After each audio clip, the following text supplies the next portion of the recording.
Grand Rising Tribe.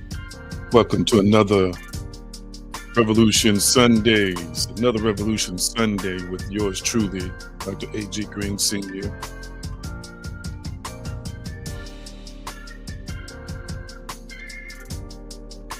So good to see you. Glad you're on with us. And that's Grand Rising, or whatever time of day it is you're watching. Thank you for taking our time to connect on this morning. What a wonderful thing it is to be able to not only connect through natural technology, but through spiritual and supernatural technology. Thank you, and you. And Grand Rising to you, our resident therapist, Pastor Cotton. Grand Rising, Coco. Grand Rising, my Krista. Yes, let's vibe with our tribe. And Grand Rising to you, Brenda. Good to see you on today. And we may have a group that join us through our Patreon community as well. Of course, you all are members. Until we can get it where we want to get it, we're streamed in both places. Grand Rising to you as well, Mystical. Good to see everybody on. I'm getting ready to pray, and then we're going to get this thing going. Almighty, we're so thankful for your goodness, mercy, your eternal and efficacious grace. Thank you that your will is done in us, with us, and through us. We are evolving, transforming, and ascending, and we thank you for our expansion, even on this particular day, in this moment. And we give you honor and praise and glory. We honor the name, the consciousness, the way, the power of Yeshua. It is so, and so it is. Thank y'all. Good to see you. Grand Rising again to everybody on here today. What a wonderful, wonderful, wonderful day it is for us to connect. And I want to remind you, of course, to tag, like, share, as well as tag, share, and text, share, and tag. And of course, give a few hearts or likes along the way as you're watching me on YouTube. We also want to remind you that you can connect with us at patreon.com/AGGreenNow. That's patreon.com/AGGreenNow. And you can visit us at our online hub, theaggreen.com. I promise I will make some updates to the website on this particular week. It's a holiday week, but I'm going to be, working such as I can. And so theaggreen.com, make sure you continue to visit there. And if you want some aids on your spiritual journey, divinespeciesshop.com. That's divinespeciesshop.com. And you can follow me at the various social media sites you see at the bottom of the screen at AG Green Now. That's Facebook, TikTok, Instagram, and YouTube. I am creating a schedule for all of those that you see at the bottom of the screen so that I can start having more posts weekly. I've just been taking my time editing various past broadcasts down to social media size, a reduced size, from a minute to 3 minutes. So eventually, probably in the next week or two, you'll start seeing more videos and more content on all of those social media sites, trying to create traffic and reach as many people. First of all, reach as many people as we possibly can. So glad to see you and you on today. I always like to remind you of what the biblical text says, Philippians chapter 4, verse 13. I can do all things through Christ, through the Christos, through the Christ mind, through Christ consciousness that strengthens me. I want you to type it in the comment section. I can. Come on, type it in the comment section. I can. I can overpower. I can master myself. I can endure. I can transcend. I can rise above. I can, like the phoenix, rise out of the ashes. I can maintain my sanity. I can accomplish anything I put my faith to. Come on, type it in the comment section. I can. That's it. Type it in the comment section. I can. You've got to know that you can, as a divine spiritual being who has a partnership with Christ's mind and Christ's consciousness. You've got to know that you know that you know that I can. What a powerful thing it is to own it and recognize I can. The opposite or the inverted version of that doesn't exist. There is no I can't. We don't believe in that. We don't espouse to that. We don't accept that. It is I can. And I always like to remind you of what the text says, now to him that is able to do exceeding abundantly above all that we ask or think, according to the power that worketh in us. Yes, I am one with God, and God is one with me, the divine, the creator, the source, and the sustainer. I'm not powerless. I'm potent and powerful. I want you to type in the comment section and speak out loud in your physical space. I am powerful. Come on, type it in the comment section. I am powerful. Type it in the comment section. I am powerful. I am powerful. That's it. Type it in the comment section. I am powerful. Recognize how encompassing your ownership of the I am and that of the state of consciousness and being, that you are powerful. That literally covers every subject. If I am powerful, that means I am abundant. If I am powerful, that means I'm a master manifester. If I am powerful, that means that I am unlimited. If I am powerful, that means that if there are any circumstances in my life, pleasant or unpleasant, I have placed them there because I am powerful. That's it. Type it in the comment section and speak it out loud to yourself. I am powerful. Some of y'all don't know it, but sometimes people slip in from the traditional Christian community and they are miffed and stupefied that I am taking you through these affirmations, saying and stating that you're powerful, because they want me to say that God is powerful and the Almighty, the creator, source, and sustainer is powerful, but that creator made you powerful, and that creator is one with you. Last but not least, that creator does not want a codependent relationship. He wants an interdependent one, meaning that you have been created as a powerful, dynamic, spiritual species, spiritual being, and you hold and contain power. And that's why we don't sit around here and teach that we wait on God, because the creator has caused us to have the power to do whatever needs to be done. That's it. Type in the comment section. I am powerful. Let it flow through your being. Let it ripple through your existence. I am powerful. Know that you know that you know that you know that you know that you know that you are powerful. And once you recognize that, you will eradicate or eliminate fear. You will eliminate limiting thoughts and limiting beliefs when you accept and own that you are powerful. What a wonderful thing it is to know that you're powerful. Praise and gratitude alert. Praise and gratitude alert. I want you to type at least one thing in the comment section that you are thankful for. Gratitude is the language of the universe. Praise, it's not just fitting for the creator, the source, and sustainer, but praise is a language that the universe recognizes. This conscious universe on the subatomic level up loves gratitude. And so I want you to type in the comment section what you are thankful for, or what you have gratitude for. I'm not only thankful for you, but I'm thankful for love. I'm thankful for a loving, sensitive, spiritual partner. I am so thankful. What are you thankful and grateful for? What are you thankful and grateful for? Let's see. Thank you so much for sharing that. Who else? Life and family. Beautiful, beautiful. What else are you thankful and grateful for on today?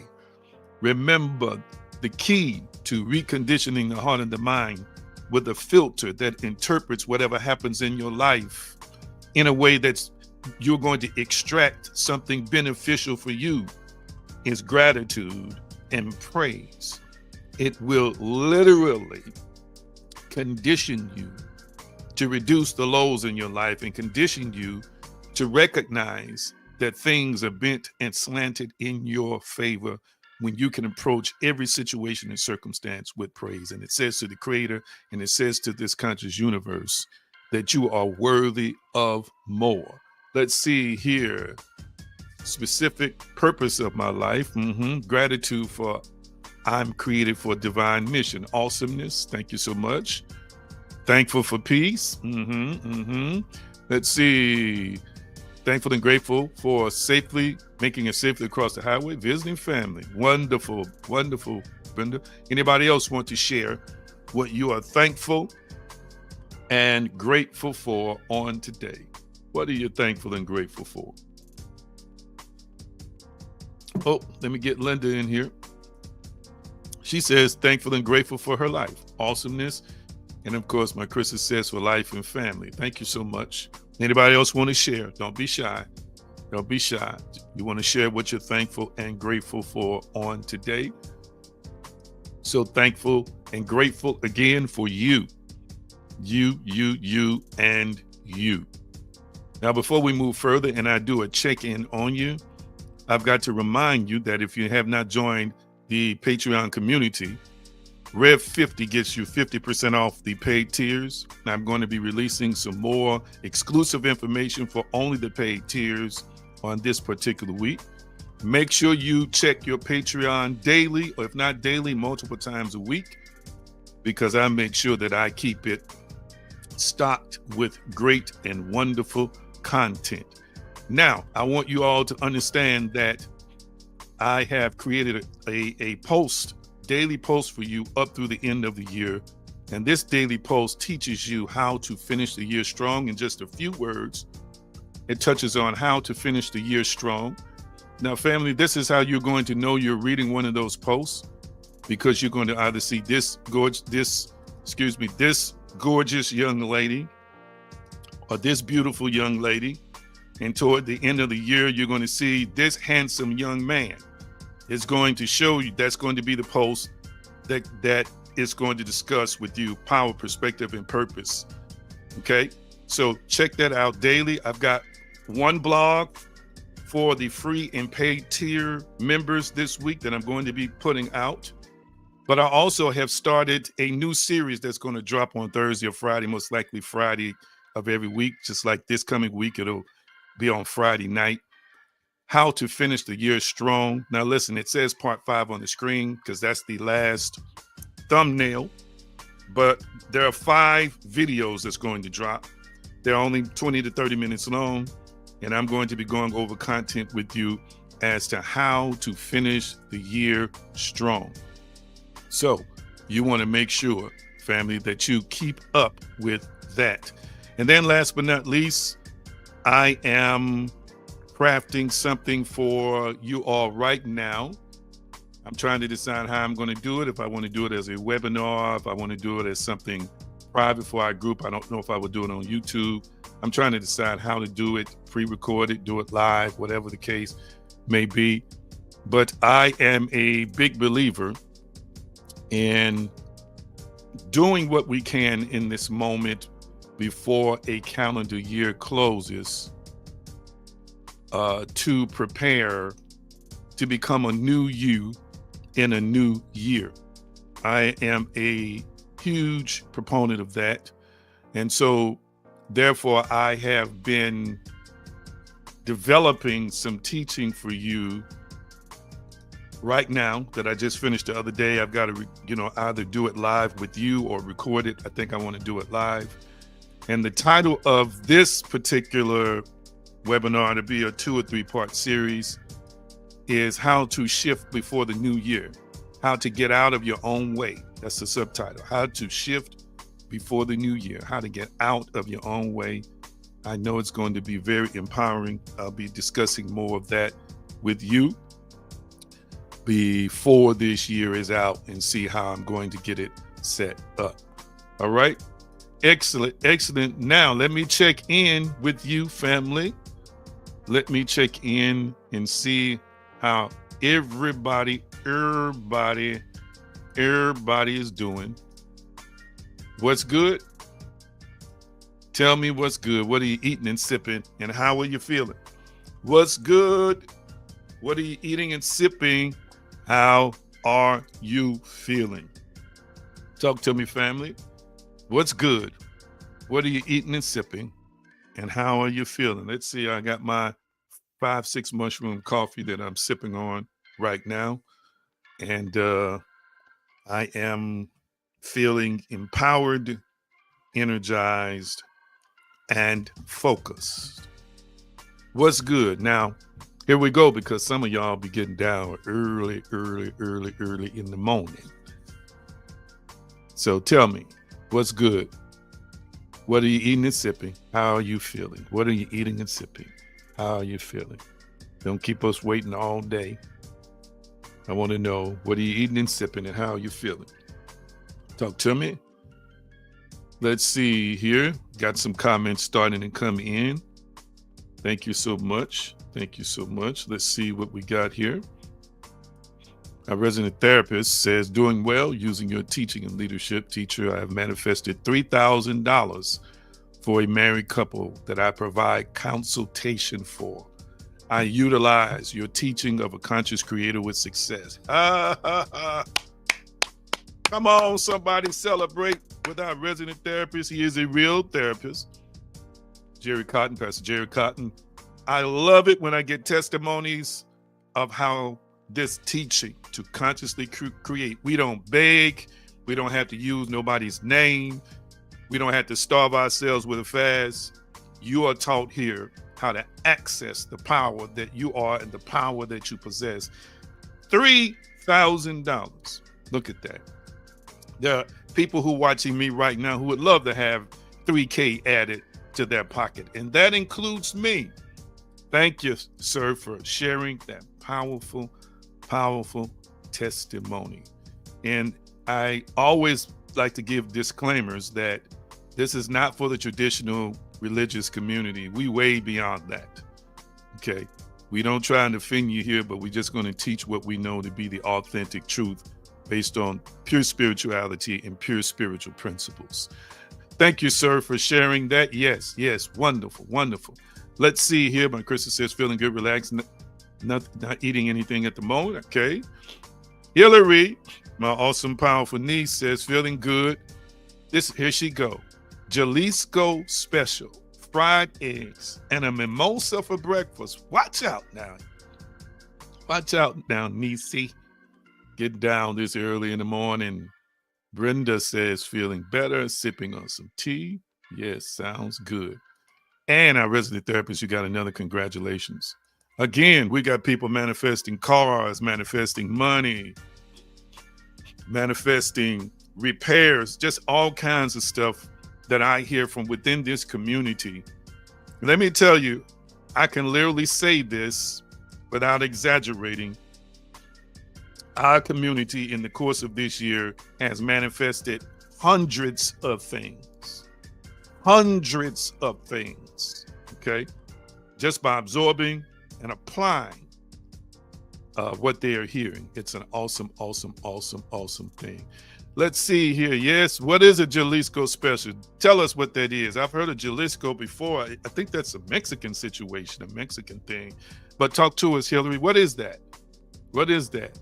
And somebody said, all right, early morning mimosa. What's a Jalisco special, niece? What's a Jalisco special? What is that? And I'm going to get into this teaching in a few minutes. What's a Jalisco special? What's a Jalisco special? Talk back to us real quickly. And I want my assistants to prepare. Okay, Jalisco. I was wondering if the J was pronounced Jalisco. I was wondering if the J was pronounced as J or as an H. Thank you for your correction there. Yes, she said it's Mexican rice. I know I've seen it in Mexican restaurants before. Mexican rice, peppers and onions, queso, cheese, steak and shrimp. Watch out, getting down. early in the morning. And I know it's early for her. Sounds delicious. What y'all think about what she's eating this early in the morning? Sounds delicious, doesn't it? Sounds delicious. Sounds delicious. That's right. Steak and shrimps. She says she added avocado. Brenda says, yes, it's a wonderful Mexican dish. Yummy Mexican dish. Thank y'all. Thank y'all so much. All right, we're getting ready to get into some teaching on today.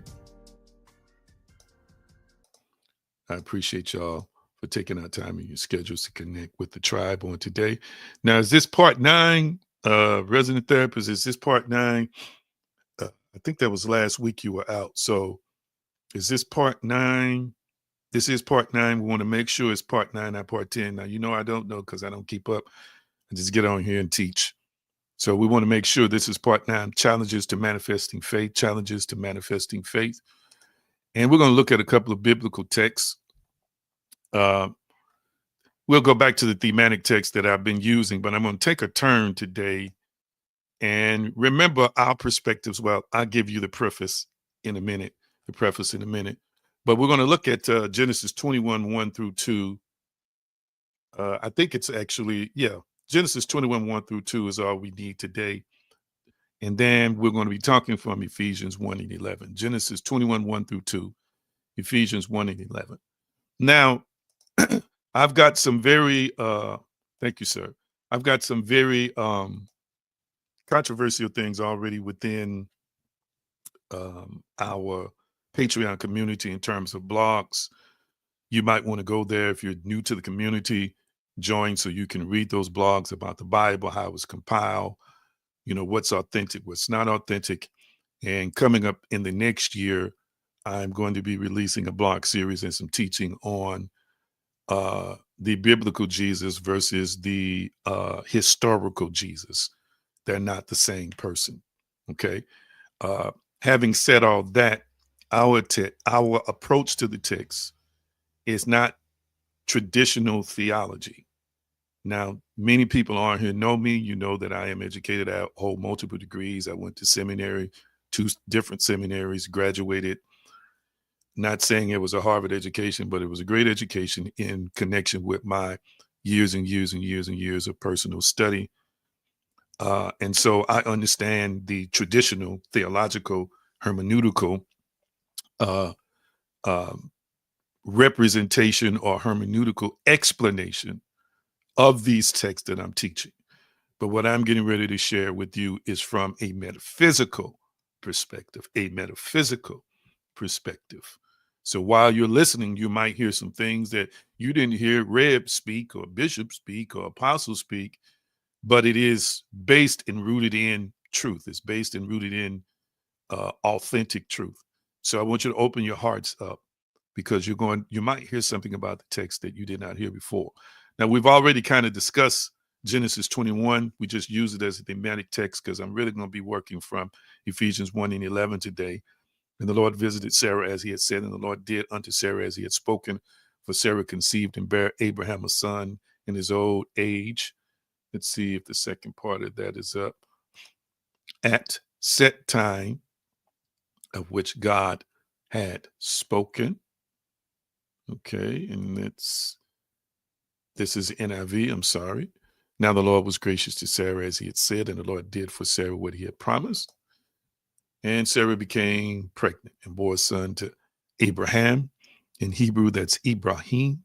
I just typically go with American westernized pronunciation. In his old age, at the very time God, the divine, had promised him. Okay. Now we're going to be working from Ephesians 1 and 11.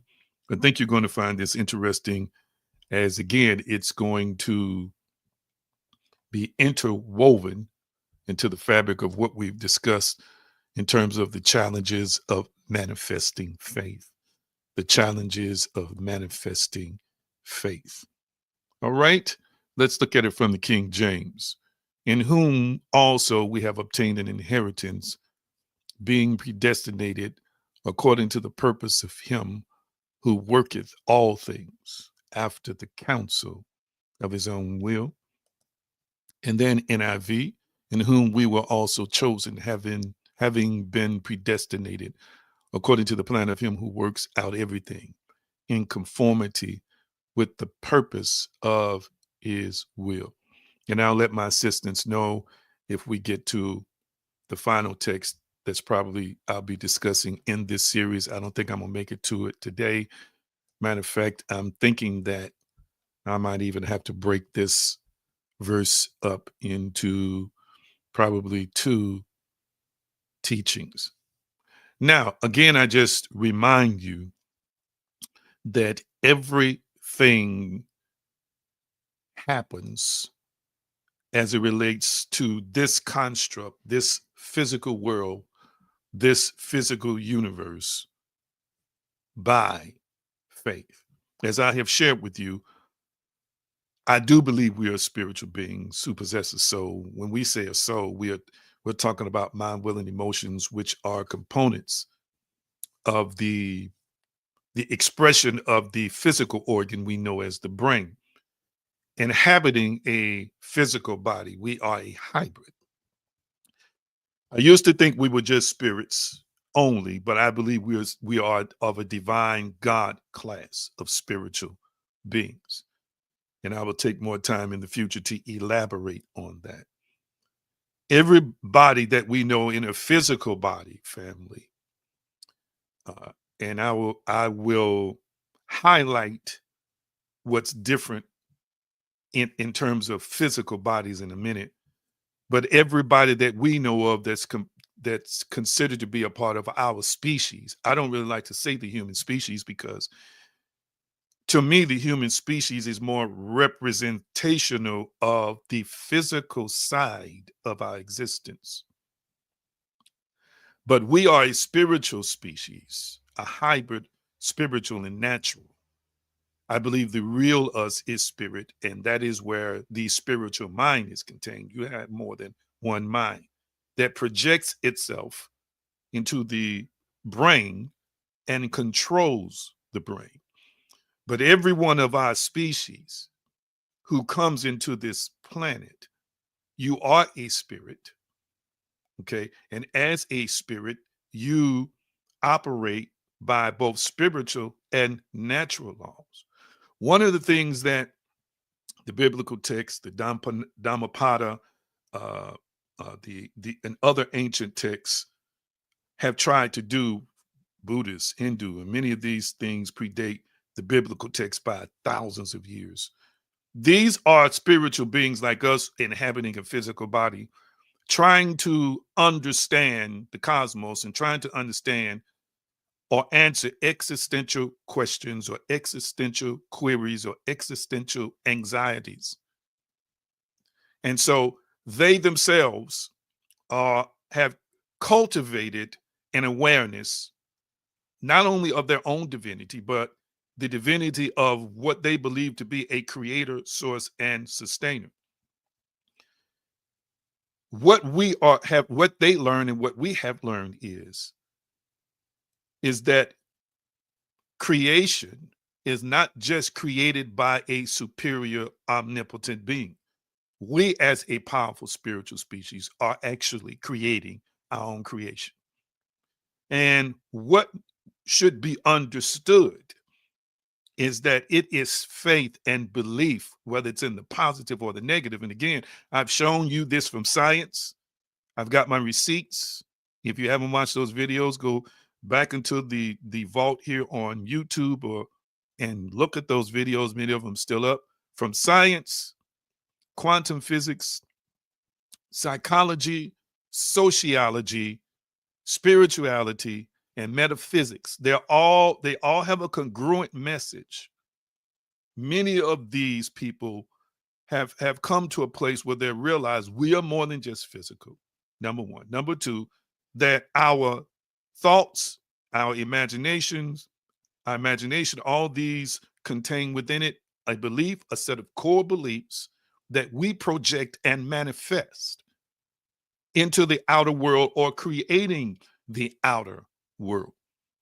All right. And this is what gets me about this what I consider to be flawed thinking. People get up and make themselves a cup of coffee. They get up and make themselves breakfast. They get up and get themselves dressed. They brush their teeth. They take their showers. They raise their children. They get in a car and drive it. Okay. And somehow, some way, they attribute that reality creation to the creator, which to me, this just makes no sense. And I don't want to get into it, but religion has emasculated, raped, and pillaged the self-esteem and the self-awareness of people. People are so obsessed, listen to me, with pleasing, to me, the image of a tyrannical God who's so jealous and on the edge of his seat that if you don't credit it with everything you do, that God is going to curse you or take something away from you, which in a sense makes you powerless. And this is why they defer all power and all ability to this creator. Whether you have issues with the biblical text or not, and you know that I do, and I will get into more detail about that.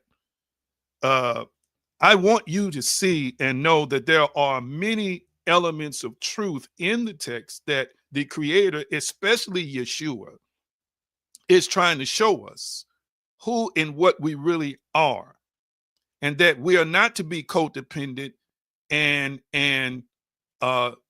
dependent, so dependent on a creator that we can't do anything, that we disempower our own selves. That is not the intent of Yeshua. That is not the intent of his assignment. That's not the intent of his ministry. And I have showed you illustration after illustration in the Gospels as to how Yeshua is trying to tell them, you should be doing exactly what I'm doing or greater. Just continue to acknowledge the source along the way. So I said all that to say that if you're going to get anything done in this world, positive or negative, it's going to come from what you believe. It's going to come from what's in your heart. It's going to come, family, from whatever your core beliefs are. It's just as simple as that. And I have quoted from the great mystics. I have quoted from the biblical text itself. We use Proverbs 23:7 often.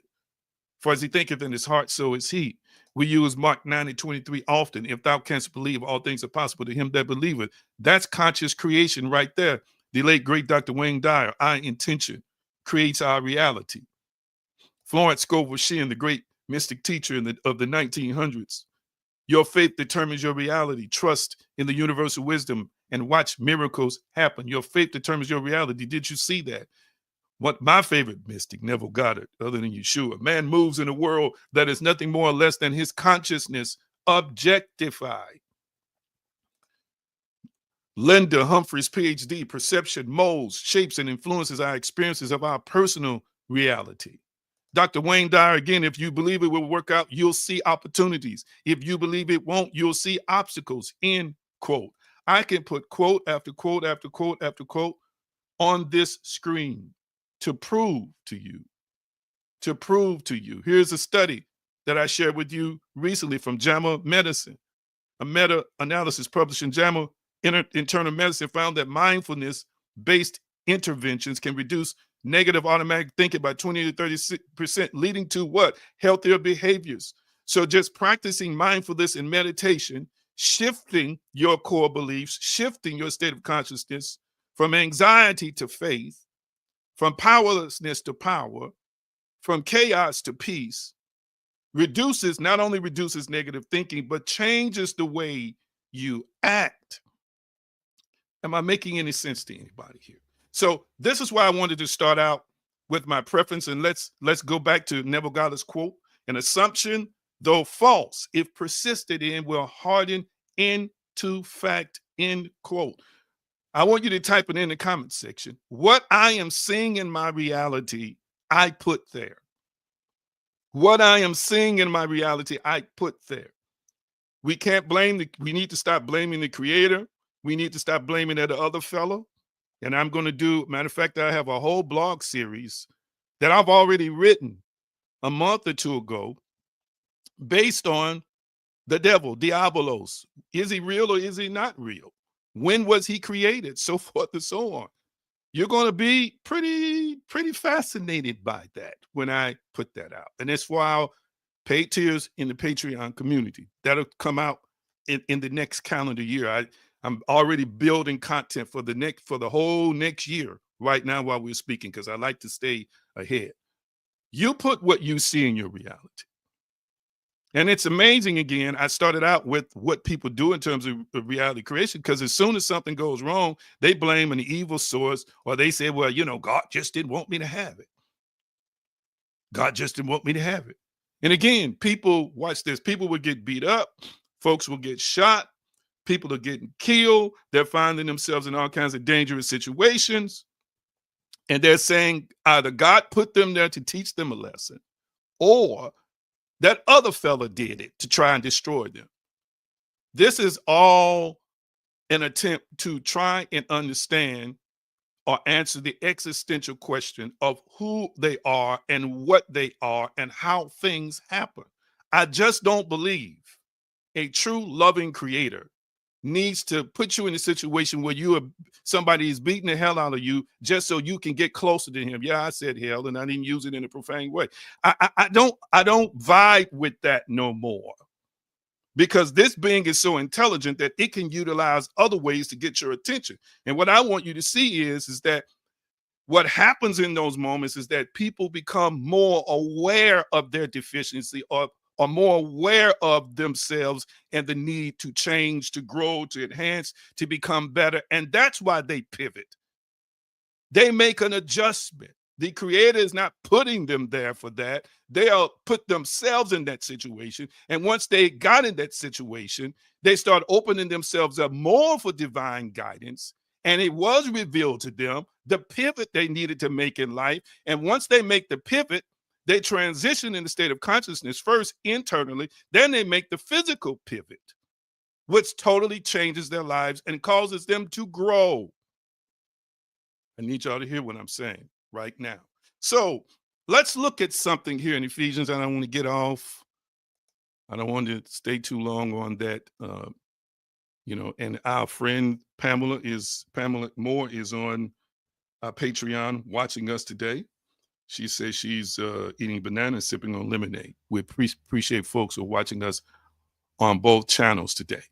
I want to look at Ephesians 1:11 real quickly. The first few words, and before I start this out, I want you to understand and know, as it relates to the breakdown of the text, and I'll read it from the ESV.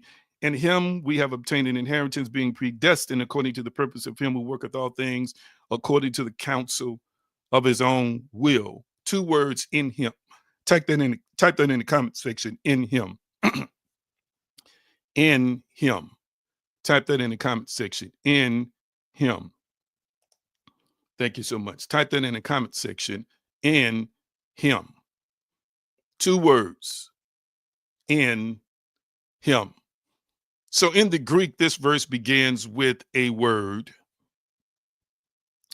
in him, or in whom, referring back to Christ. Now, classical traditional theology hears this as a union with Christ, a union with Christ. Now, this is what I want to say that some of y'all might struggle with, but just stay with me. Read, do your own research, open your own mind, come out of the religious reality tunnel, come out of the religious confirmation and cognitive bias, and open yourselves up to a perspective that you may not have considered before. I don't believe that Christ consciousness only belongs to Yeshua. Christ consciousness belongs to us, and Christ consciousness, or having the mind of Christ, belongs to the cosmos. So in him is talking about, from a traditional perspective, a union with Christ, a oneness with Christ. Metaphysically, we can hear it as a living field of awareness. Christ as the indwelling divine pattern, or God consciousness, in which Our true selves exist. I want you to hear me. Now, again, if you want to understand what the mind of Christ is, if you want to understand what Christ consciousness is, you've got to study Yeshua. I don't know if you followed the ministry of Yeshua closely enough. There's a lot of what they call negotiating with the text to try and make Yeshua's teaching line up with stuff that's in the Old Testament. But what y'all might not know, and what many theologians know, and what many out of the box scholars and theologians know, is most of what Yeshua taught was diametrically opposed to what you read under the law, or what you read in the Torah, or what you read in the Old Testament. His teaching was different. Matter of fact, his teaching was not traditional Judaism. This is why the people in his era had an issue with him, because he wasn't really teaching nothing that they were teaching. I need you to catch what I'm saying today.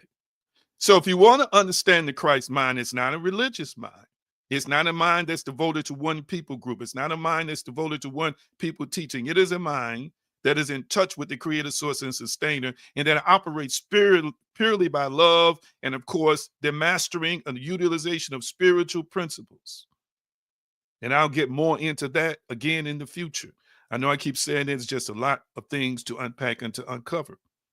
So Unity's metaphysical tradition reads Ephesians as addressed to the enlightened and partially enlightened thoughts within us, that states of consciousness awakening to their true source in spirit. So in him, family, it's not just devotional language. It signals a location of consciousness. You exist inside a Christ field, not outside of God trying to get in. Wow. I want you to type this in the comment section. I exist inside a Christ, and then we do the hyphen, field, not outside of God trying to get in. I exist in a Christ field, not outside of God trying to get in. Type that in the comment section.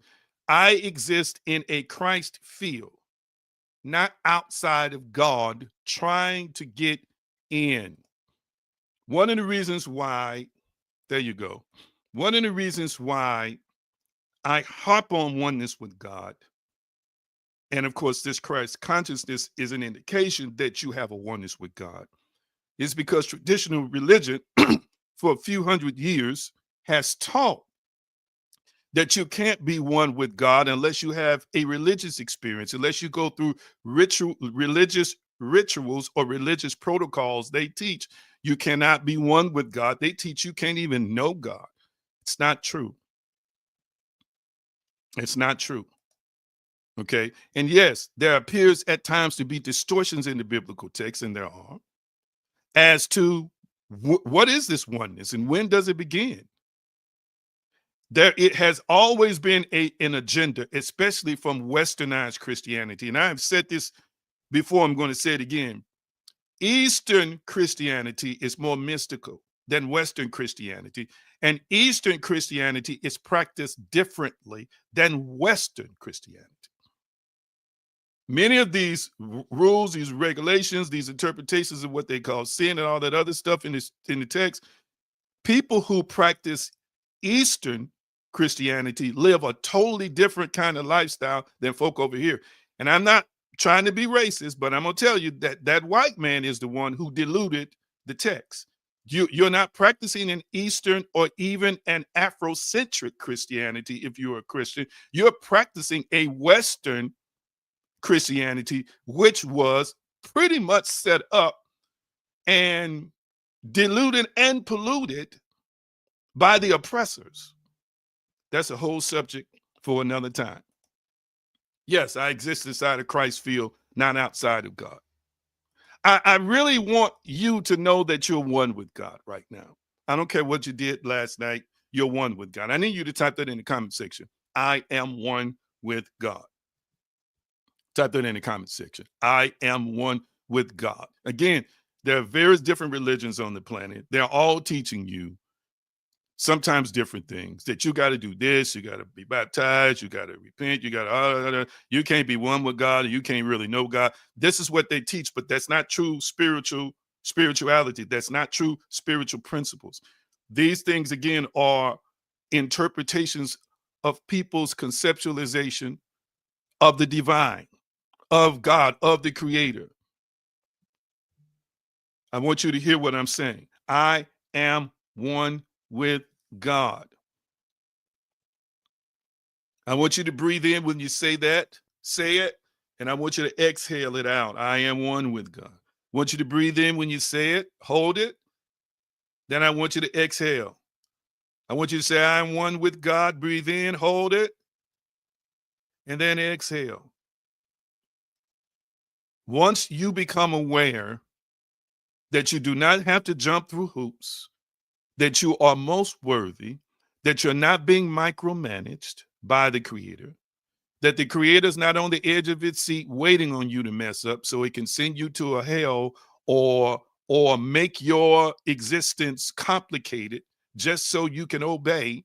Once you come to a conclusion that you're loved unconditionally and that you're already one with the Creator, source, and sustainer, no matter what your mistakes and mishaps are, you're going to develop a more intense, clear connection with your Creator. I need you to allow that to resonate with you, because there are too many people still trying to prove worthiness. Still trying to prove worthiness. They're still trying to prove that I'm good enough to be loved by the Creator. They're still trying to perform. There's a performance base. Religion is performance based. You got to perform to be accepted. You got to perform to be loved. You got to perform to be favored. And what's amazing to me is that many people still have not figured out that all of the rules and regulations you see in the text, and many of them do not come from the Creator, you can't live them anyway. This is why they started introducing the message of grace. The Old Testament writers, and then some of these people have taken it to the next level because they realized nobody was able to keep the commandments, just like nobody's able to keep all this stuff that's there. You can't do it. You can mess up on the technicality of a thought. If you take Yeshua's words literally, looking on a woman in lust, you've already committed adultery, you'd be like, dang, I done killed some folk in my mind and I'm in trouble. I done choked some folk out in my mind. That's a thought. So if adultery can be a thought and it's real, choking folk out is a thought and it's real. Oh, running people over in my mind is a thought and it's real. Oh, stealing something from somebody else is a thought and it's real. How can I escape this when I know that every thought is not going to be a good thought? That's what I'm talking about. I don't even have time to get into it. And it's amazing to me how people will get up and act like they're doing everything right because they're not doing something physically, but you are doing something mentally at home because you're jealous in your mind. Well, if that's a thought which is determined as an action which you're judged for, goodness gracious.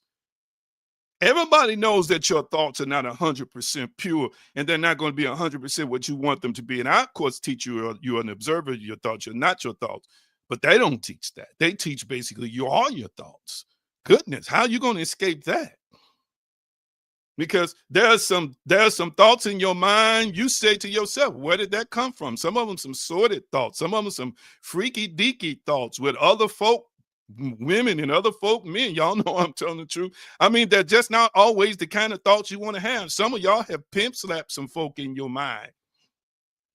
You know I'm telling the truth. Some of y'all have shot some folk in your mind. Some of y'all on the highways have rammed the back of the car of some folk in your mind, and you didn't realize they had children in the car. Y'all didn't kill some folk in your mind on the highway because they're not driving the way you want them to drive. I'm like, goodness, even your thoughts. People can't live that every day. Am I making any sense to anybody? Talk back to me. Talk back to me. If I'm making any sense, talk back to me. I want to see some feedback on this. I need you to understand you exist inside a Christ field, not outside of God trying to get in. Oh my goodness. I got a couple more points I'm going to make. Let me see your feedback. Hmm.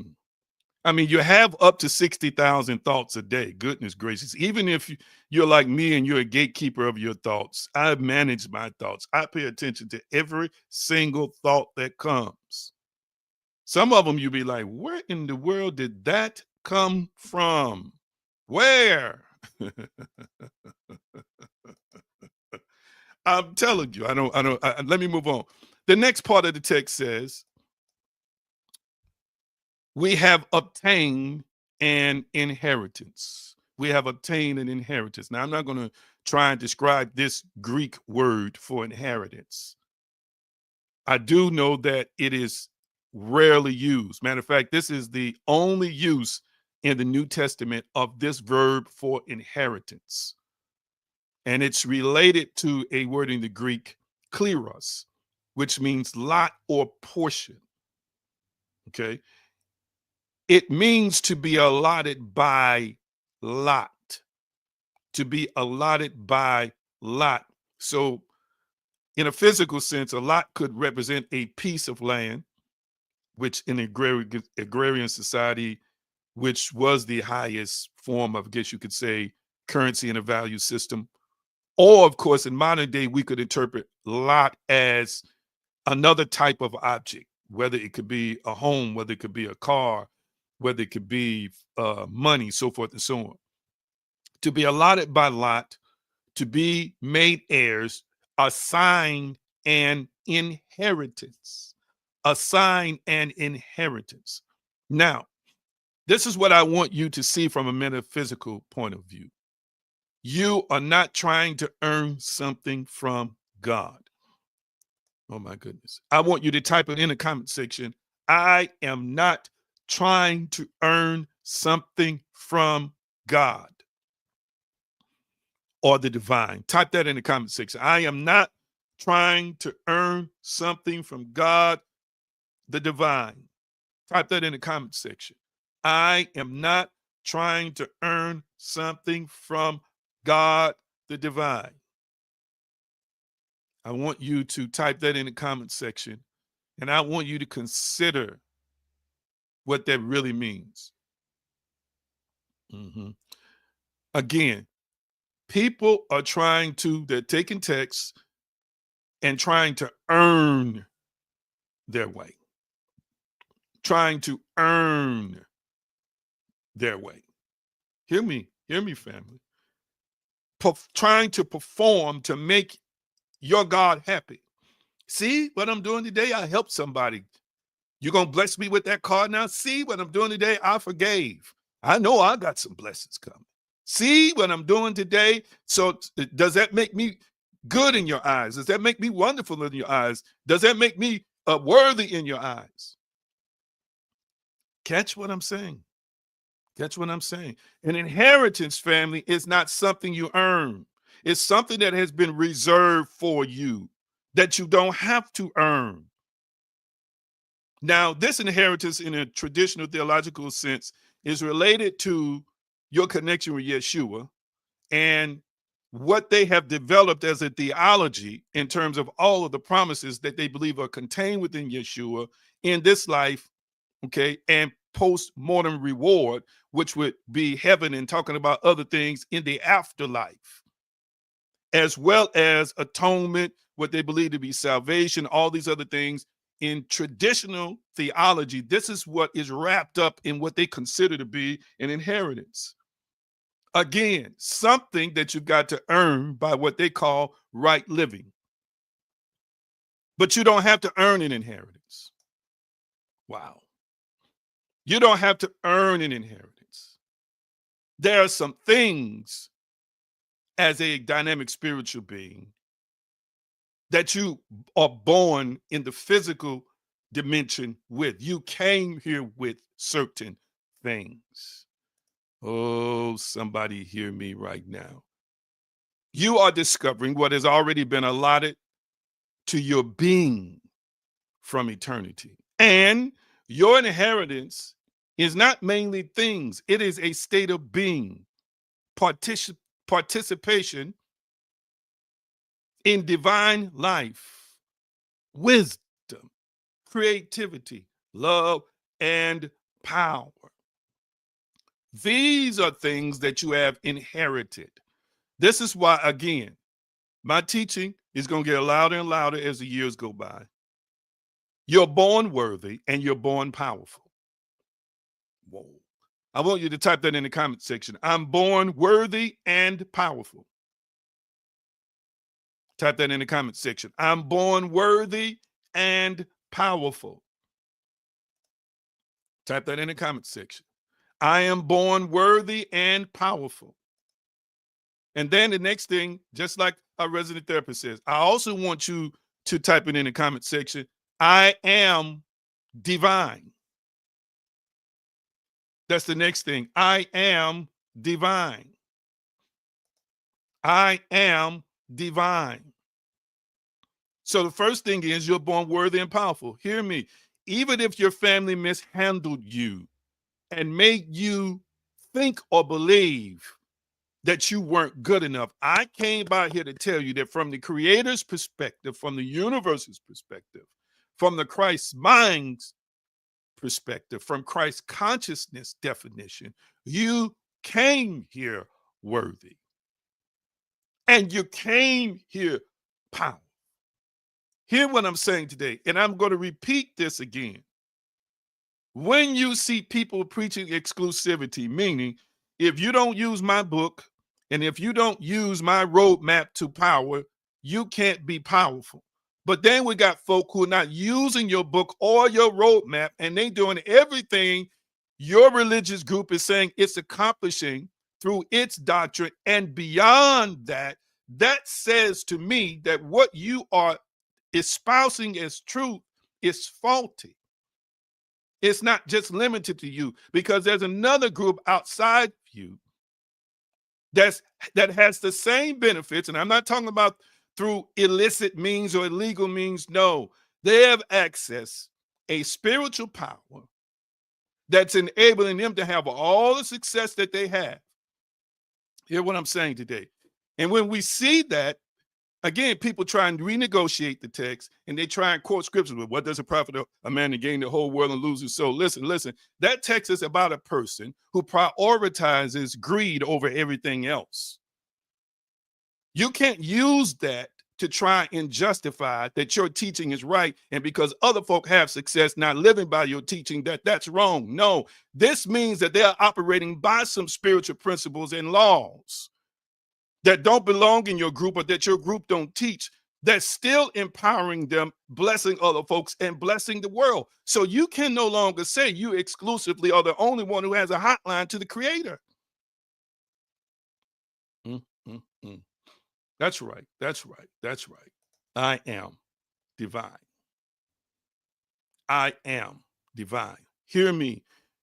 When you spend thousands of hours in religion like I have, okay, you start feeling like you got to earn stuff to please God. And when people say things like, I just want to please God, they are basically saying, I just want to earn the right for God to be pleased with me and really love me so God can bless me. That's what they're saying. They're saying and really unworthiness is taught in religion. You're just not worthy. You're just not worthy. And I even said before I ascended to this place, we need to stop saying that crap. Because if you keep saying folk are not worthy, but yet you're saying Yeshua died on the cross, if Yeshua died on the cross, evidently he deemed somebody in these categories were worthy. Everybody in these hideous categories were worthy. That stopped making sense to me a long time ago. Need you to understand. I am born worthy. And again, I am divine. Why am I teaching you this? And people get tripped up over divine. Look up the word divine. It means godlike. That's all it means. It means godlike.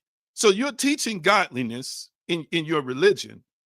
But when a person says they are divine, you think that that is in a category only for whom you consider to be the omnipotent creator. No, the offspring of the divine, of that creator, are going to be divine too. What will a cat have? What will a dog produce? What will a horse produce when it gets with another horse? What will a cat produce when it gets with another cat? What will a dog produce when it gets with another dog? What will a lion produce when it gets with another lion? What would a cardinal bird produce when it gets with another bird? What would two earthworms produce? Or what would an earthworm produce? It's going to produce an offspring that has its genetics, that has its capabilities, that has its abilities, that has its status, that's a part of its species. Am I making any sense to anybody? It makes sense that who we perceive to be the divine creator, source, and sustainer would produce offspring that's just like it. Oh my goodness. I don't have time to get into that. Okay, let's see where I am in my notes. I got notes today. Your inheritance is not mainly things, it is a state of being. Let me put that up. I want y'all to see that. I want y'all to see that. And then I'm going to make another point. I want y'all to see that. People are trying to explain away what Yeshua said. When he said, greater works than these shalt thou do. See, folks have a problem with that in traditional Christianity because that's like, okay, that's making them above God. That's making them, because they consider Christ, Yeshua, to be God. That's making them above the Son of God. That's making them above the Savior. Well, he said it out of, if it's true now, it came from him. Am I making any sense? Do I need to remind you that he didn't scold Peter for trying to walk on the water? He scolded Peter for doubting that he could walk on the water. Again, 5 loaves of bread, 2 fish. When they told him with those 5,000 folk are hungry, they said, we need to send them away. These folk are hungry. We need to send them away. Yeshua said, feed them. That's the first thing he said, feed them. In other words, he was trying to tell them, you should be able to feed them. When they start making excuses, how we going to feed? We can't. Yeshua said, you know, what we got? That's when they brought the little boys lunch. I can give you example after example after example why Yeshua was disappointed and frustrated by his own disciples, his own inner circle, because they could not get the powerful, magnanimous message of their own divinity. He didn't just so much want them to see him, he wanted them to see themselves in him. Oh my goodness. Your inheritance is not mainly things, it is a state of being, participation in divine life, wisdom, creativity, love, and power. Did you catch that? Did you catch that? It is a state of being. It's a state of being. Let me quote something from Meister Eckhart here. Let me quote this real quickly. I hope I'm making sense. I hope this is empowering for you today. And put this up. The eye with which I see God is the same eye with which God sees me. My eye and God's eye is one eye and one sight and one knowledge and one love. Hear what I'm saying today. Now, this is from Meister Eckhart. I should have put his name. He's another great mystic from past times. This is what I want people to understand. This is why you hear me use the term conceptual framework of God or your concept of God. Let me revisit this subject for a minute based on what he says. Hear what I'm saying today. Hear what I'm saying today. If you have a demented opinion of your creator, then that's going to reflect back to you. Your creator is going to appear to be demented, and you are creating a conceptual framework of a creator that is demented. If your creator is one that's driven by punishment and driven by micromanagement, okay, and driven by things, then that's what's going to reflect back to you in your world. You're going to constantly see that God is one who is terse, who is gets agitated and aggravated, who is demanding, who is always on your back, who is looking at you in such a way that he expects you to trip up so he can cut your foot off and say, ha, ha, ha, you sinned and messed up. And that's why you can't get the house. And that's why you can't have the happiness. Listen, if that is your concept of God, then that's your reality. This is the way you believe your God sees you. I need you to really, really, really, really, really, really let that sink in. People think that their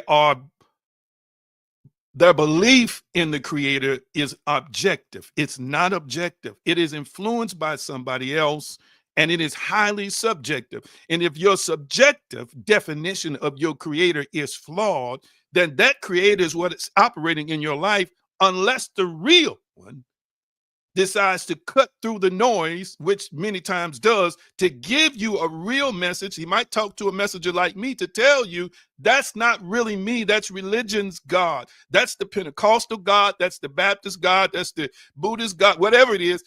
That frequency, that message will come. You just have to be able to receive it. And remember, your reticular activating system is going to block things most of the time that's not in alignment with what you have already told it is acceptable. So you have to open your heart and your mind to receive even teaching like this. Oh my goodness. What this mystic is telling us is, again, it's the same eye in which God sees you. And that doesn't necessarily mean, again, the authentic divine. It means your concept of God. I'm going to ask you a question. Can I ask you a question? Can I ask you a question? Can I ask you a question? Have you ever been in a situation doing some stuff that religion said you should not be doing, and doing some stuff that religion said God had abandoned you, God's not going to be with you, you own the devil's territory, or you doing this or you doing that you shouldn't be doing, and you still heard the voice of God, and you felt the love of God, and you still felt accepted and embraced by God, the real God now? Has that ever happened to you before? I want you to type it in the comment section, yes or no. I'm going to be the first one to put that yes up. Has that ever happened to you before?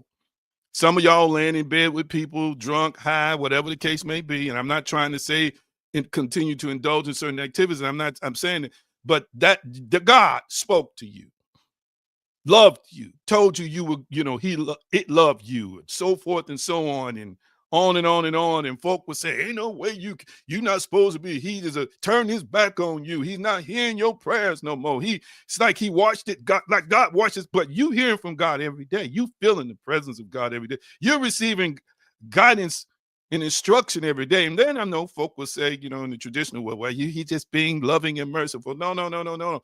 It's because they don't understand that what they're teaching does not separate you from God, and never can. Look at all the yeses. Look at all the yeses. Found yourself on roads and pathways that folks said there's no way you can be on that road and pathway and God will speak to you or God will be with you. And you heard God sometimes clearer and more louder, than you did in church or wherever it is you assembled. Look at all the yeses here in the comment section. I'm going to do them again. Look at all these yeses. Look at all these yeses. Look at all these yeses. Look at all these yeses. It's because somebody taught you wrong, like I was taught incorrectly about some things. You are one with that God at all times. I need you to catch that. I need you to embrace that. Yes, you use your liberty wisely to try and make wise decisions and choices. But even when you stray in error, the real creator who is one with you, is always with you. Is always with you. I need you to catch that. I need you to catch that. I might stop here. Let me put this up. I'm gonna stop here in this part in the text. I'm gonna put this up real quickly. Your inheritance is this shared I, a consciousness in which your deepest I and God's I am meet. Read that again. Your inheritance is this shared I. This is from me. This is my quote. A consciousness in which your deepest I and God's I am meet. Hey, I felt something here, family. I feel like running right now. I want you to realize that whenever, see, this is what I want you to catch. This is what I want you to catch.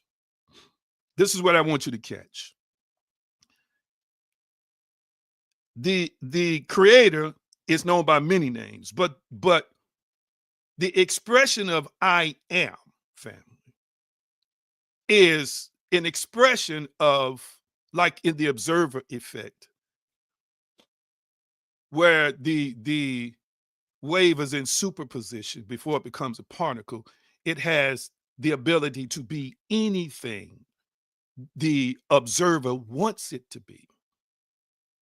And I am is the God that is infinite, endless, eternal, with unlimited potential. Catch this, which is one with you. So when you say I am, see, y'all didn't know it. I know folks been asking me on and off behind the scenes, why I am and why you capitalize I am? Because that I am is you and the big I am. So you need to understand that when you declare I am, the creative potential is yours that's merged with the unlimited I am to produce a manifestation of whatever you declared I am. And as I have shared with you, the details of how it manifests isn't your business. But when you open your mouth and say, I am, you are opening an awareness of your connection to all things and your ability to access power through that connection to determine anything you desire, anything you want. Hear me, this is what might trip some of y'all up. Even the undesirable things that you have faith to believe that you desire, not knowing that your fear, for example, is an undesirable thing. And if you have faith in your fear, you can manifest situations that answer your fear, situations that crystallize and manifest your fear. That same divine creative energy that's a part of you creates the detail up from the creator, which is you, merged with the I am, to bring it into being. And this is why I always encourage people to make sure that they vet and screen their thoughts, make sure that they experience a different level of conditioning in terms of moving from negativity to positivity. Okay, moving from a victim's mentality to a victorious mentality, moving from a powerless mentality to a powerful mentality. This is why I declare and decree with you every day, I am powerful every time I come on, because I want you to know the I am, which is merged with you, is powerful. Am, I could say is, but am, watch this, the now state, am, noun state, I am. Watch this. When I declare I am powerful, I'm not declaring anything in the future. I'm declaring anything that is now. And that now, as long as I hold that faith, I hold that state, moves into the next now moment, which we call a minute, moves into the next now moment, which we call second by second, and then minute by minute, and hour by hour, and then day by day, month by month, and year by year, because I continue to control the now moments by defining with my faith, with my knowing that I am. Oh my goodness. Oh my goodness. I hope somebody's hearing me. I hope somebody's hearing what I'm saying today. I feel this. I feel this. I feel this. I need you. I need you. I need you. I need your I. And I am to meet. I need your I, and I am to marry. Watch this. I want you to break that wall of partition and division down between I and the I am. I gotta go. I gotta put up some opportunities for you to give today, and I hope you give generously. But I want to say this: I haven't even broached the text yet. I mentioned it a couple of months ago, and our resident therapist called it. I don't think nobody else called it. Okay, he called it though. when I said Yeshua thought it not robbery to be equal with God, and how if you have a Christ mind and a Christ consciousness, then what does that mean for you? Catch that. Catch that. He prayed that we might be one with the I am. Did you catch that? He declared he was one with the I am, or with the divine, the God, the creator. And then he prayed that we might be one. Did you catch that?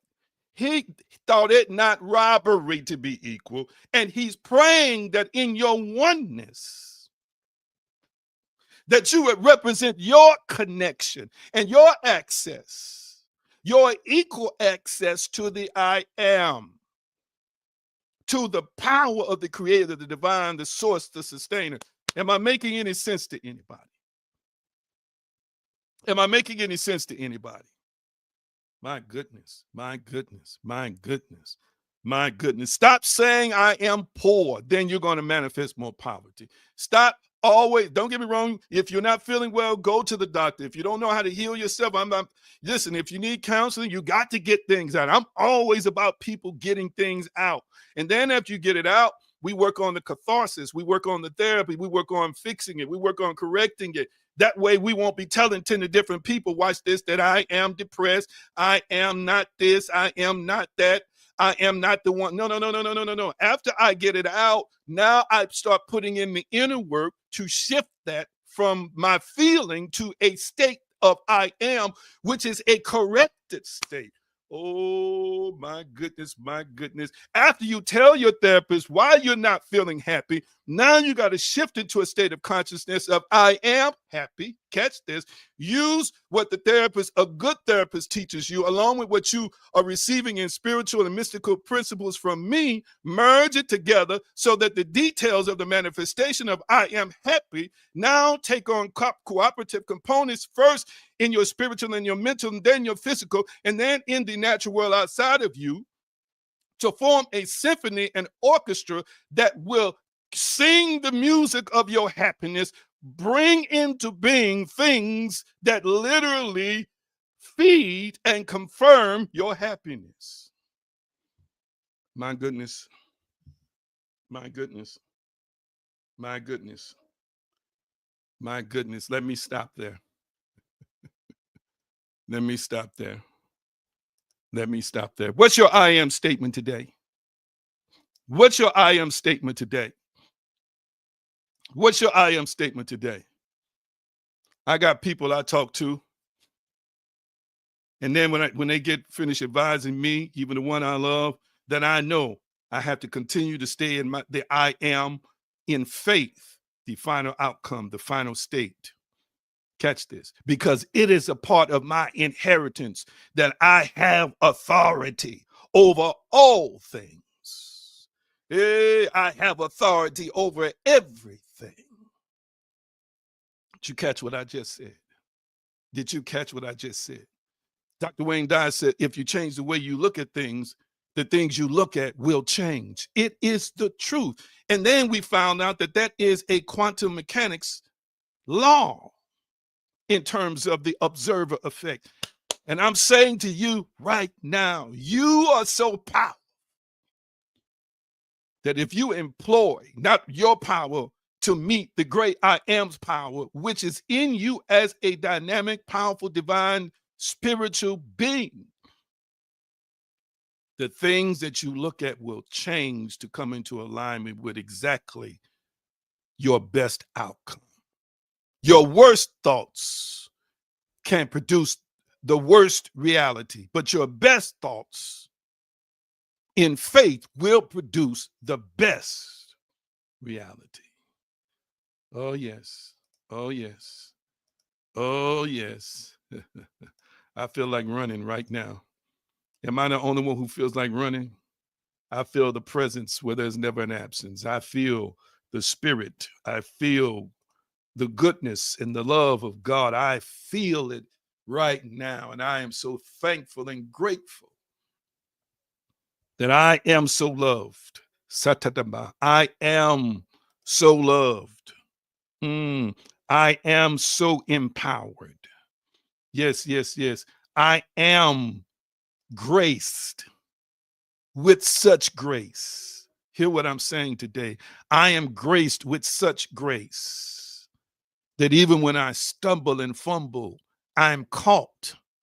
Even when I am not the best version of me, I am loved.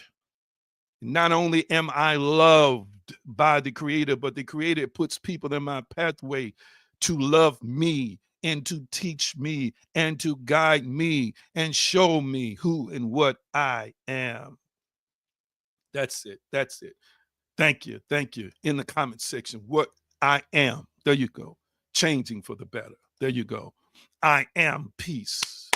That's a state of consciousness, which translates into a state of being. Hear what I'm saying today, which translates into situations that manifest the peace from within. Oh my goodness.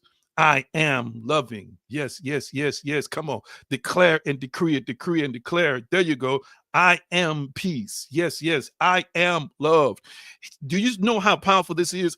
To the folk who feel unlovable or nobody loves them, I dare you 2 or 3 times a day before you go to bed at night, when you get up in the morning, and when you go throughout the day, declare I am loved, and then see yourself being loved. I guarantee you that if you didn't feel a sense of love before, someone or something is going to manifest in your pathway to love you like you never been loved before. But you first have to declare that state, create that state. I am loved. That says I'm worthy of love. That says I'm ready for love. That draws love to you. Oh, my goodness, my goodness. My goodness. There you go. I am love is another powerful state that will enable you to forgive. Listen, when I start saying that a few years ago, struggling with some things, I already was a loving person. I shifted to a deeper dimension in God when I just decided that I was going to be loved. Folk have done and said all kinds of stuff, strange people don't know me. People, listen to what I'm saying. There's nothing but love and forgiveness in my heart. Even when it hurts, there's nothing but love and forgiveness in my heart. I had to declare, I wanted to be so one with the Creator that I loved and had the love of the Creator. But it took me saying that, eventually embodying that consciousness and becoming that consciousness. It's powerful when you declare that I am. Yes, I am powerful. This will defeat a powerless mentality, a powerless feeling. Listen to me. Money in the bank doesn't determine your power. The vehicles you drive in doesn't determine your power. The houses you live in don't determine your power. Yes, as a result of your power, you can materialize those things. Hear what I'm saying today. But you can use the power that you possess to make sure your bills get paid every month. Watch this. You can use the power that you possess to move from paycheck to surplus. Catch what I'm saying today. That's how powerful you are. Oh, yes. Oh, yes. Oh, yes. Oh, yes. Oh, yes. Oh, yes. Oh, yes. Oh, yes. I feel it. I sense it. Hold that state. And in that state is a frequency. Hold that state. And in that state is a vibration. Hold that state. In that state is an energy, a presence within you that transmits to the outer world. Mm-hmm, mm-hmm. Yes, yes, yes, yes, yes, yes, yes, yes, yes, yes, yes, yes, yes, yes. Declare, I am love. I am peace. I want you to also type this in the comment section. I am abundance. Come on, type that in the comment section. I am abundance. Ooh. Come on, type it in the comment section. I am abundance. Oh, I feel like running right now. Come on, type it. I am abundance. I am abundance. I am abundance. Type it in the comment section. Pam typed it on Patreon. I am abundance. Feel it in your soul, spirit. Feel it, in your, as we say, your spirit. Feel it in your innermost being. Imagine your abundance, going to the store, pulling out that card, buying whatever you want to buy. Imagine your abundance right now, giving liberally to folk who have a need, or giving liberally to people that you're led to give to, buying what you want to buy. Come on, traveling where you want to travel, helping who you desire to help. I am abundance. I am abundance. Come on now, close your eyes and see it. I am abundance. You're paying tuition. I am abundance, and you're paying it easily. I am abundance. Opportunities are manifesting and materializing for you. I am abundance. Big deals are coming your way. Money has been left for you. You didn't know has been left for you. See, it's not up to you to manifest the details or know the details. It's you to just embody that state and indicate to the creator, I am it. Therefore, that power, that energy, that strategy is formed to manifest the state that you have declared. Thank you so much for reminding us. Isn't it wonderful? Isn't it wonderful? Isn't it wonderful? That's it. Come on, type it in the comment section. Isn't it wonderful? Isn't it wonderful, Hillary, that your transmission problems are gone? Isn't it wonderful?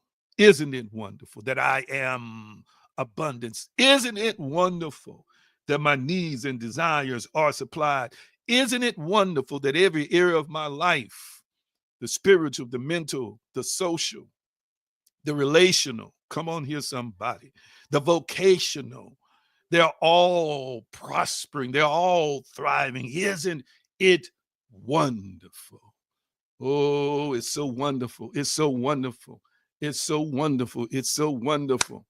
It's so wonderful. Isn't it wonderful that somebody on here, yes, I declare that it's coming into lump sums of abundance, whether it's through money left for them in an inheritance or money given to them by a living person, or the manifestation of hitting the lottery jackpot. Just make sure you bless your spiritual teacher. Isn't it wonderful? Isn't it wonderful? Isn't it wonderful? Isn't it wonderful that there are things reserved and prepared for you that are coming into your realm now? Coming into your realm. It's wonderful because you have declared this state of glory, this state of praise, this state of thanksgiving, this state of excitement, this state of awareness that good is working on my behalf, that great things are in me and great things are headed my way. Isn't it wonderful? Oh my goodness. Oh my goodness. And Almighty, I thank you. And you're preparing to give. It's donation time, it's offering time.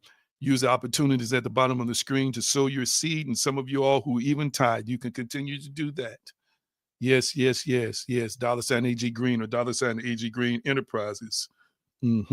Pamela says, when I hit, I got you. She's on Patreon. Thank you, Pamela.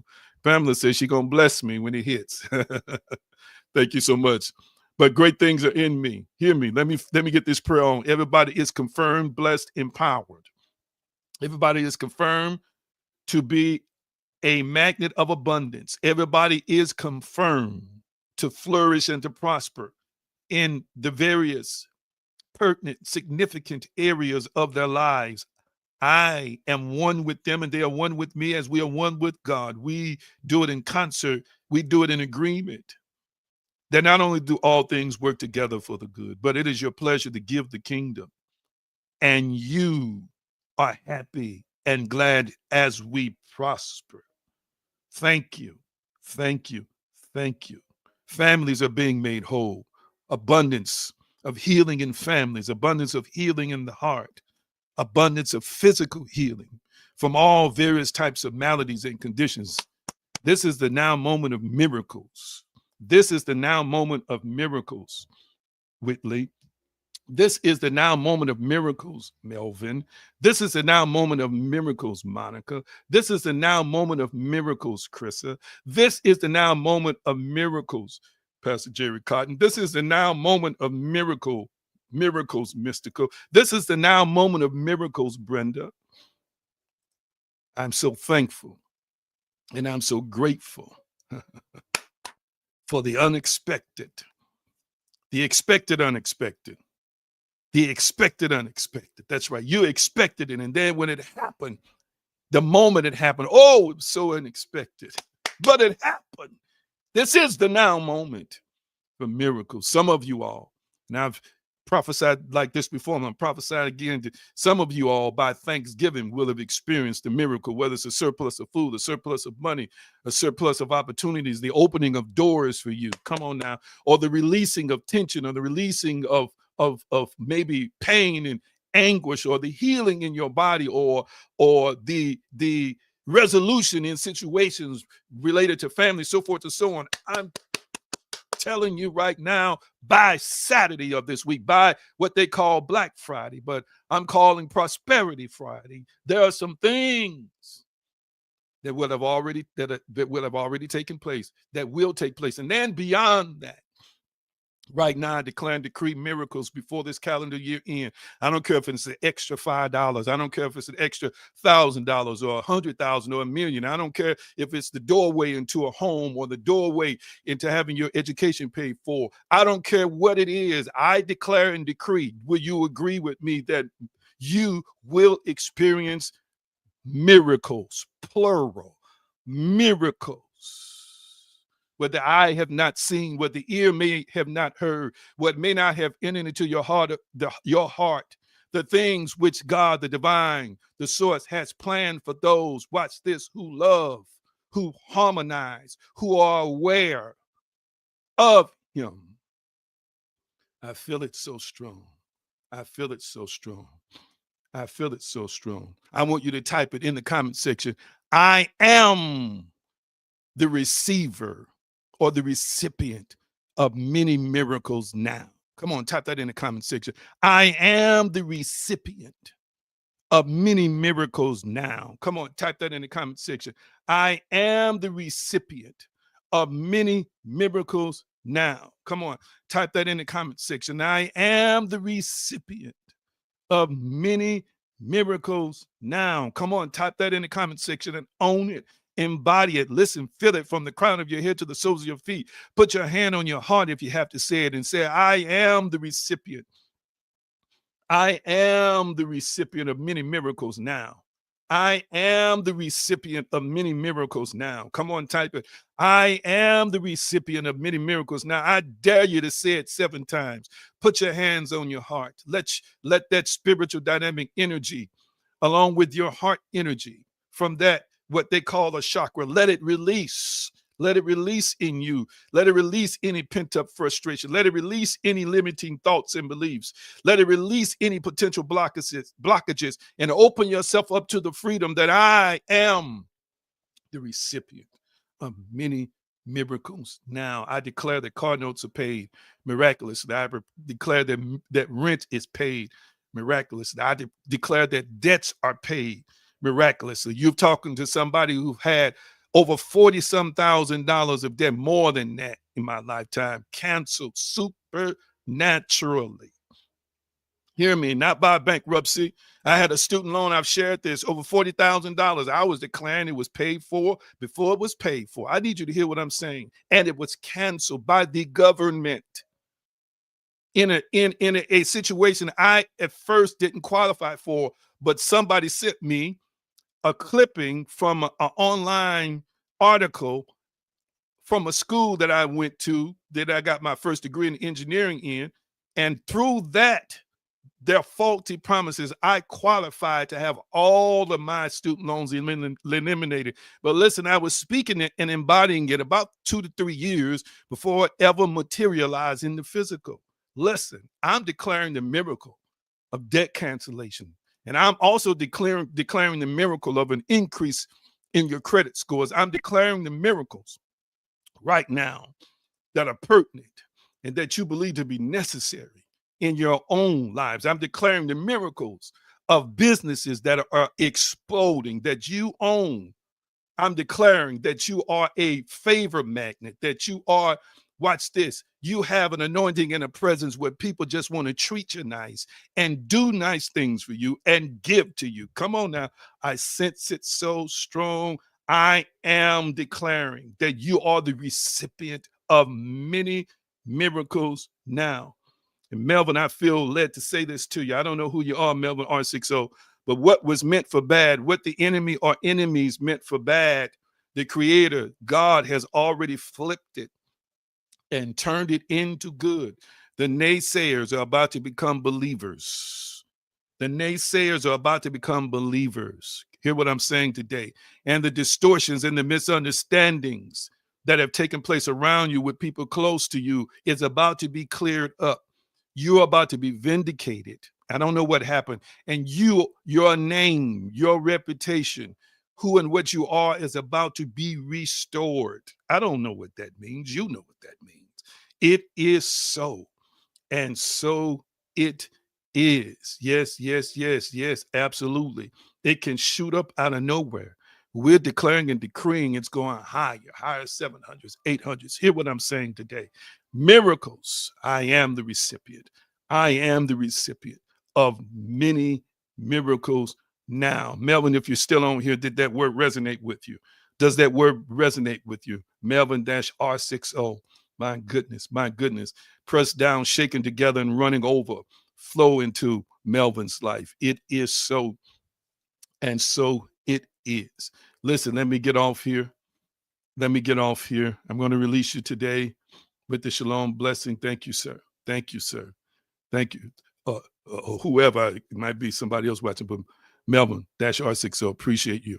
I'm going to release you with the shalom blessing again. I'm thanking those in advance who are giving today, giving from the heart into what I do on this platform and other platforms. And I'm declaring and decreeing that you're going to have a wonderful time this week, a wonderful holiday. When you get a chance, rest. When you get a chance, get your naps in. When you get a chance, repose. When you get a chance, enjoy yourself. Come on now. When you get a chance, eat well. Did you catch what I'm saying today?